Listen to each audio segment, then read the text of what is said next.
একটা হাদিস যদি আমার জন্য যথেষ্ট হয় সালাত না ছাড়ার জন্য, একটা হাদিস আমার ভাই ও বোনের জন্য যথেষ্ট হবে নিয়মিত মৃত্যু পর্যন্ত সালাত কায়েমের জন্য।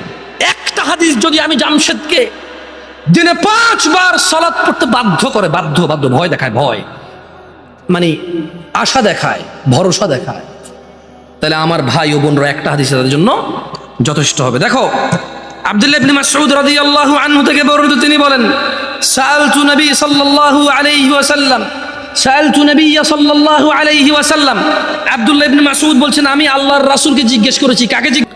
আইয়ুল আমাল আহাব্বু ইলাল্লাহ। আব্দুল্লাহ ইবনে মাসউদ রাদিয়াল্লাহু আনহু বলছে যে ইয়া রাসূলুল্লাহ, আপনি আমাকে বলেন তো আল্লাহর কাছে কোন আমলটা সবচাইতে প্রিয়? তিনি সাল্লাল্লাহু আলাইহি ওয়াসাল্লাম বললেন, আচ্ছা বলেন তো, as-salatu ala ওয়াক্তিহা।